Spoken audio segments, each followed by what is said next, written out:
નમસ્કાર, મનોમંથન ન્યૂઝમાં આપનું સ્વાગત છે। છોટાઉદેપુર સરકારી પોલિટેકનિકલ કોલેજ ખાતે જિલ્લા આરોગ્ય શાખા દ્વારા આરોગ્ય જનજાગૃતિ કાર્યક્રમ યોજાયો હતો। મુખ્ય જિલ્લા આરોગ્ય અધિકારી ડોક્ટર પારુલ વસાવાની સૂચના અને જિલ્લા ક્ષય અધિકારી ડોક્ટર BM ચૌહાણના માર્ગદર્શન હેઠળ યોજાયેલા આ કાર્યક્રમમાં ટીબી, મલેરિયા, ડેન્ગ્યુ અને પાણીજન્ય રોગો અંગે વિસ્તૃત માહિતી આપવામાં આવી હતી। કાર્યક્રમમાં જિલ્લા આરોગ્ય ટીમના નિષ્ણાંતોએ રોગના લક્ષણો, તપાસ, સારવાર તેમજ બચાવ અંગે માર્ગદર્શન આપ્યું હતું।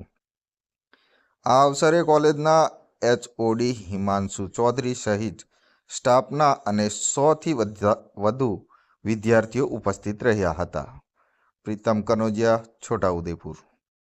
આરોગ્ય શાખા છોટાઉદેપુર તરફથી આવેલા તમામ સ્ટાફ અને BHC તરફથી આવેલા તમામ સ્ટાફે જે આજના પ્રોગ્રામમાં ટીબી, ક્ષય રોગ વિશે જે માહિતી માર્ગદર્શન આપ્યું, અહીંયા જે સરકારી પોલિટેકનિક છોટાઉદેપુર ખાતે એમની સરસ મજાનો કાર્યક્રમનું સફળ આયોજન કરવામાં આવ્યું છે। મારું નામ Himanshu Chaudhari, lecturer in chemical, government polytechnic Chhota Udepur.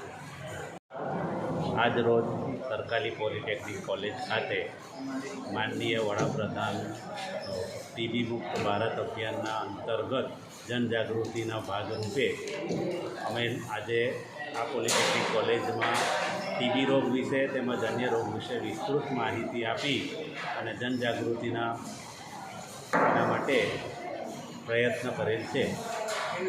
નામ મનહરભાઈ વણકર, STH છોટાઉદેપુર।